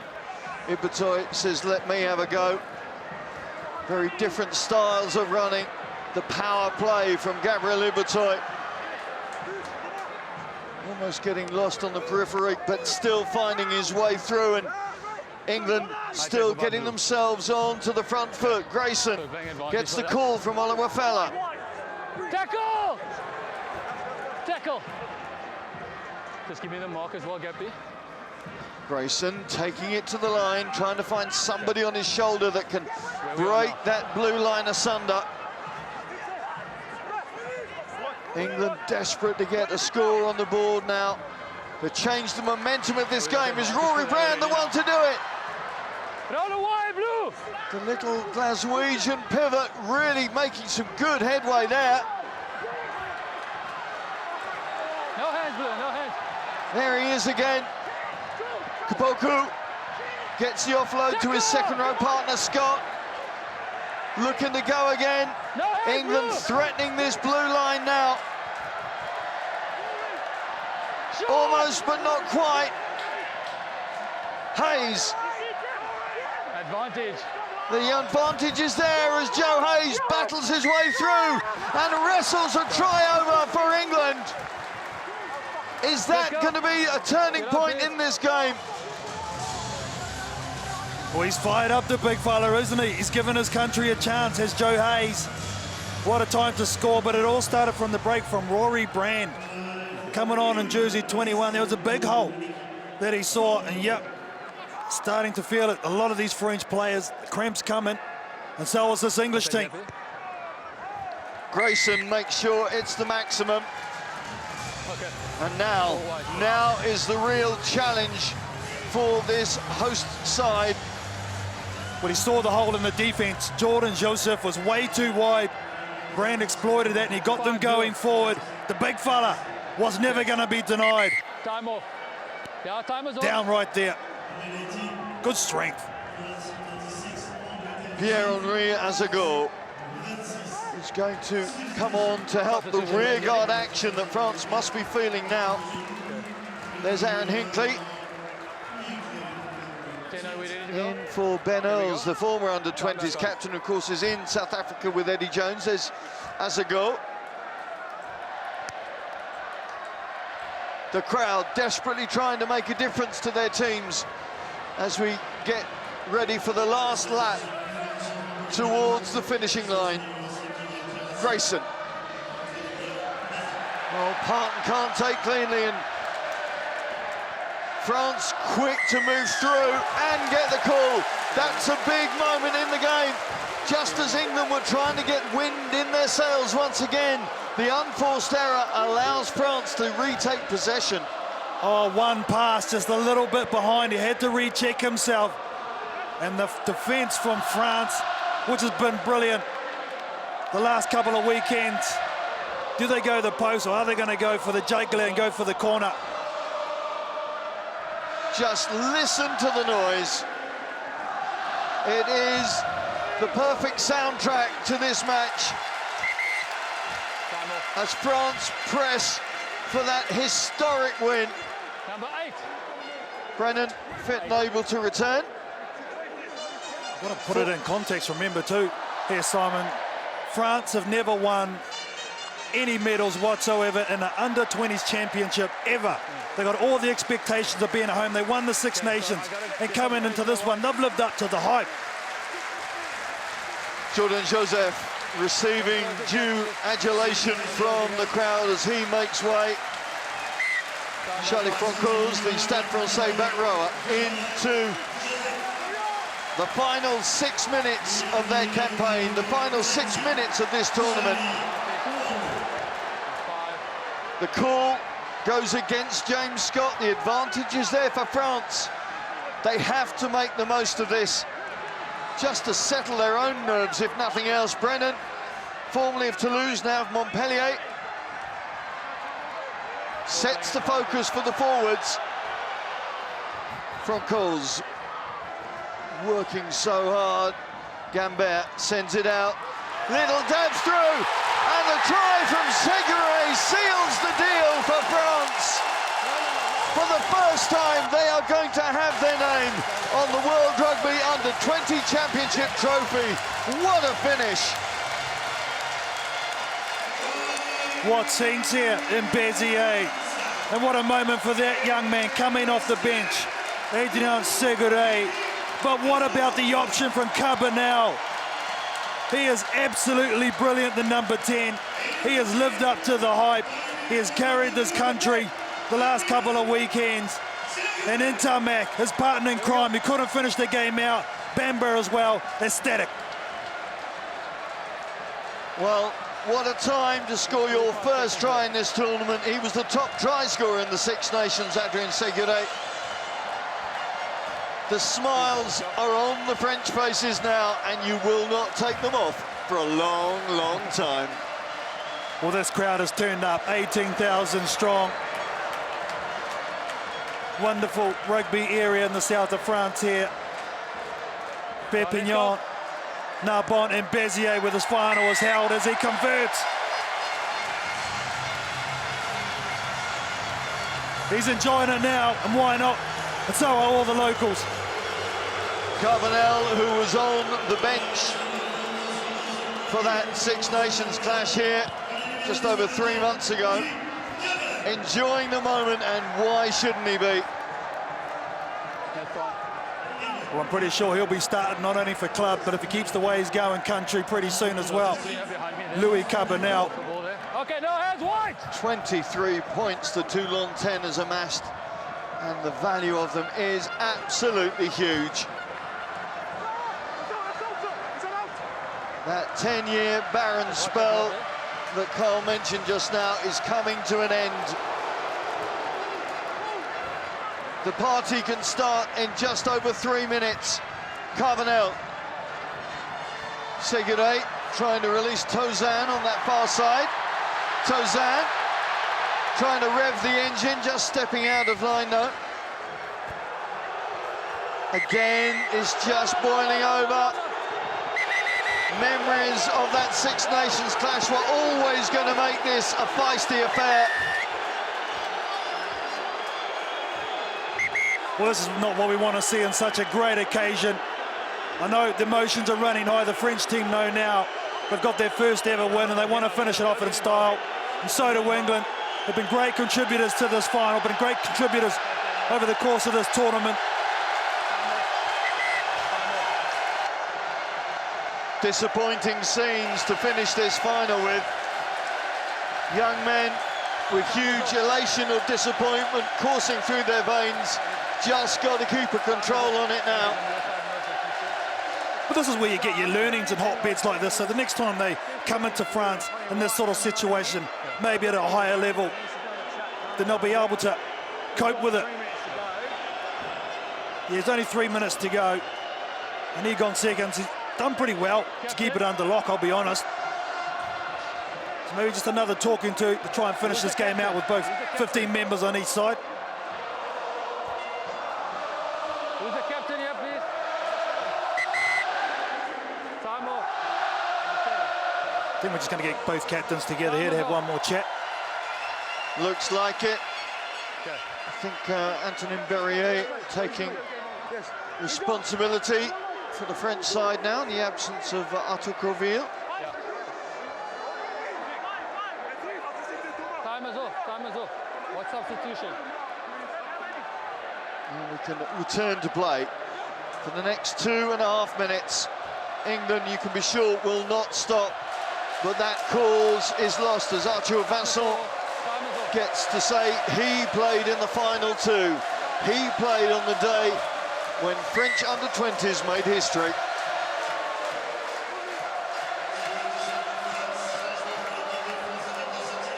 Brand out to Butler in as first receiver. Grayson.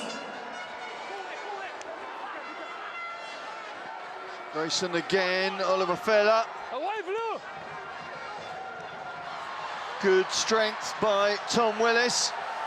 Brother Jack, of course, lifted the trophy 2 years ago. Cutting, cuts the line. Brand whisks it out. Grayson gets the call from Butler. Butler trying the handoff. Grayson backs himself to go. England keeping the ball moving. Ibatoy and Oliver Fella combining. And the two wingers get another try for England. It may be a forlorn hope now with 90 seconds left on the clock, but credit to them for keeping their play going and for keeping that attack alive. And this I was saying before, they're kicking the ball away. Instead of doing that, they look good when they have possession. And the wingers, to be honest, have been nigh on the best on show for England, both of them. And they're both involved in that occasion. Ibitoy, Oliver Fella gets the second.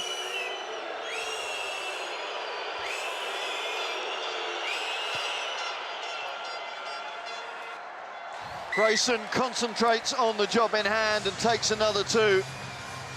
But it's still a 2-score advantage, and those England fans know that this game is done as we move into the final minute of what has been a cracking final. Let's go. Let's go. Yes. The hosts really haven't been too successful in the history of this tournament. South Africa back in 2012, England of course in Manchester in 2016. Those are the home pressures, if you like, that teams have to cope with. Well, this French team certainly seemed to have coped. Last play of the 2018 tournament. Last play of the final. Grayson takes it to the line once again. Ibatoy, the clock goes red. The stadium goes red, white and blue. Grayson with the kick pass. It's not going to happen for Hinckley. The ball is out. There's the whistle. There's the history. The host's first final, and it's a success. Vive la France as the under-20s take the 2018 World Rugby Under-20s Championship.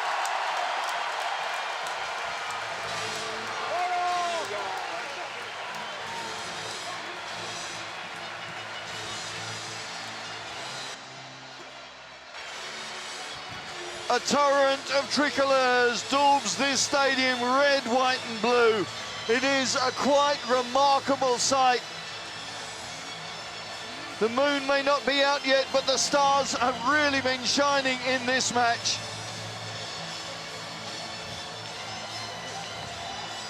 Massive, massive game for these young men.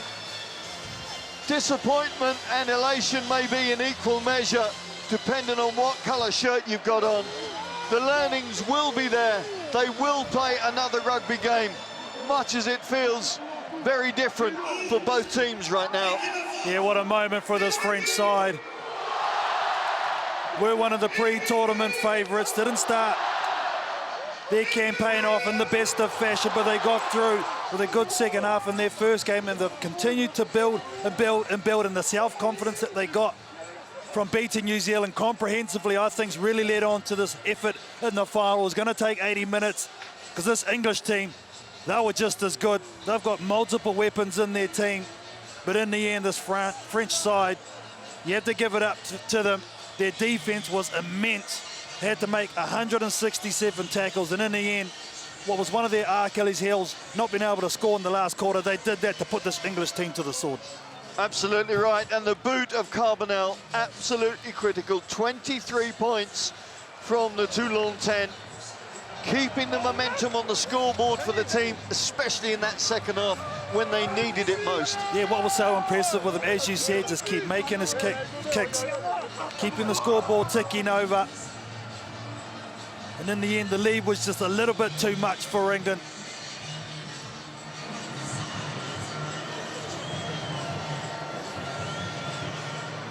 Romain, an amazing performance. The first ever time you've won this competition. Yeah, it's amazing because we won the final against England. It's just a dream. It's a dream. It's come a reality, and it's very difficult to believe in all this tournament, and it's crazy. It's crazy. Massive amount of physicality throughout the 3 weeks that we've seen from your team, and it worked again for you tonight. There's some really impressive individual performances. Yeah, England have a very hard game, very hard team, and we defend a lot of the time, but with the solidarity, we win the match. Congratulations, enjoy the win. Tom May talking to an absolutely delighted Romain Ntamack. The Ntamack household will have a new medal to put on the mantelpiece this evening. Very, very special moment for all involved. But of course, all those fathers, and particularly the likes of Emile Ntamack and those that have played the game, know what the challenge is, know how tough this tournament is. And really, they can share in the delight, the happiness that this group feel. The flip side of that coin, well, you can see the faces of those English boys have put so much hard work in. 5 games in 19 days will always take its toll. It's even harder when you don't end up with the gold medal. Well, the thing about this English program is that they continue to give themselves an opportunity. They continue to make these cup finals. I know it hasn't gone their way in recent times, but the amount the character is built within that circle will be immense, that's for sure. Yeah, the French with their new mascot that they've invented this week. Ben Curry talking to his troops. A wise old head, Ben Curry, even at this young age, has been there, seen it, done it already with Sale Sharks, got so much premiership experience with Steve Diamond's men, and he knows what the bigger picture is about. But nothing is going to ease their pain this evening, that's for sure. It really has been a tough day at the office for all those in white. Let's have a thought from Ben Curry as Tom May talks to him now. Ben, your 9th final, it just wasn't enough in the tank tonight. I can't think right now. It's pretty gutted, to be honest. Yeah, sorry, I'm just a bit speechless. Let's look at the French performance. They were tough to stop at times, but maybe the discipline cost England. Yeah, they're a great team. That's why they won it. They took their opportunities. Maybe weren't clinical enough. Discipline killed us. But yeah, fair play to the French team. They were a better side today. And okay, you fell at the last hurdle, but I think there's a huge amount of positives to be taken from your efforts during these last 3 weeks. Are you pleased with the way your squad's stuck together? Yeah, to get to a championship final, you've got to play well. So we've done well. It's just we haven't performed today. But I don't know how many players our age can say they played around 20,000 today. So when it comes to the seniors, this is a great experience for the lads, and we'll definitely learn from it. And how has the experience been? You know, 18,000 here tonight, a place is absolutely bumping. How has it been for the under-20s over the past 3 weeks down in the south of France? Yeah, like I said, really good experience. Just not many people spend 3 weeks away from their club, so we'll definitely take this in the next couple of seasons as a learning experience. Unlucky tonight and recover well. So a mature head, mature reasoning in difficult surroundings for Ben Curry. And look at those French faces. Boy, are they enjoying the moment, and boy, they really should. Daniel Brennan in tears. Well, Ben Curry, the captain for England, really spoke about it, the sacrifices that they've had to do to not only get and make this English squad, but come over here, not be part of their usual setup, week to week at home, away from their families and friends. That's a lot, but they still come away with a silver medal. These blokes here as well sacrificed a lot to be away under pressure at home, but they've delivered. Well, the presentation party on the stage. Bill Beaumont, the chairman of World Rugby, with Gus Pichot, his vice chairman, and Bernard Laporte, the president of the FFR. Just setting up to present those silver medals to this England side. Been top try scorers in this tournament. 25 tries in total they've managed to produce, but it wasn't to be, it wasn't enough, as Ben Curry leads his team on to receive the medal that they really didn't want to get.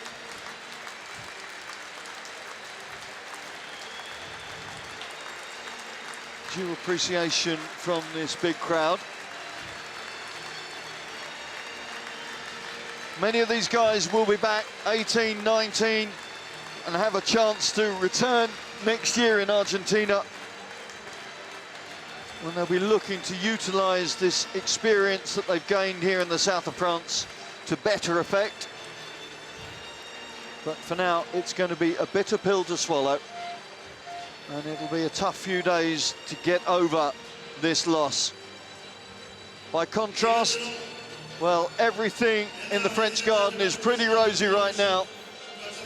And as they line up to take that trophy, this is going to be a huge ovation from this partisan crowd.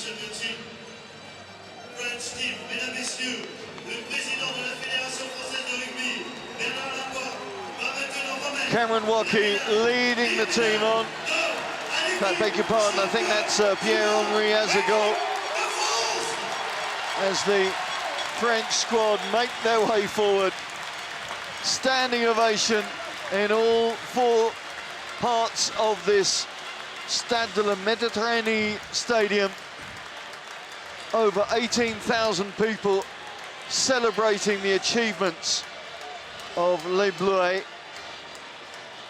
And what a moment to be up on that stage, receiving your medal in front of your home crowd. Such a relief. All the hard work put in. You see it as young men, this is something you remember for the rest of your life. Some of these guys will go on to bigger things, some of them won't. This might be the biggest game they've played in their lives in the rugby moment. What a way to go about it.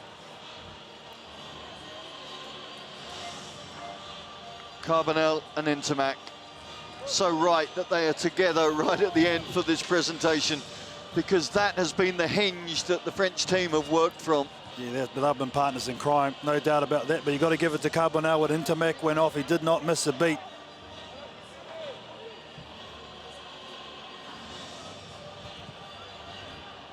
Due appreciation also from the England team. As feisty as the match was, respect being shown after it.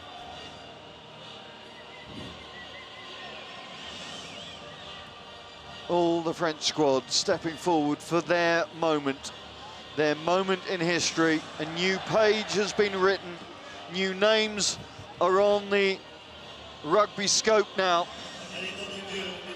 Names we may not have heard of worldwide before the last 3 weeks. But one thing's for sure, there's many names that we'll be hearing a lot more of come the next few years. And of course, 2023, when the World Cup comes to France, they'll be hoping that a lot of these names are in the French national side. Such talent that we've seen produce such wonderful rugby. And all of this, French locals will be hoping that that can be transferred to the international cause before too long. All the backroom staff as well, getting their moment. Apt time maybe for us to say thank you to the organisers, the ops team, the camera crew, production team, the stat support for getting these pictures to you around the world. It has been a very special 3 weeks as Bill Beaumont steps forward. Articouville steps up to make history as France become champions of the World Rugby Under-20 Championship 2018.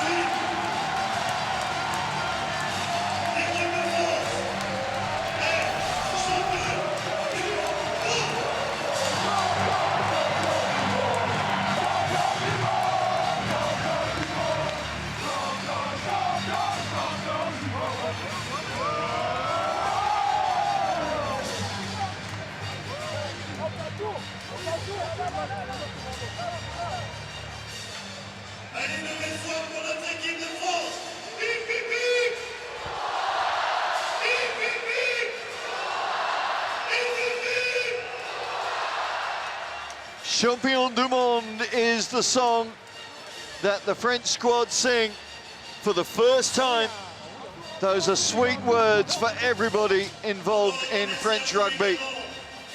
Let's just check out the final standings. Georgia with their best ever finish. Japan, unfortunately, we won't see them next year. They get relegated once again. But it's the top of the table, you look. South Africa with bronze, England with silver.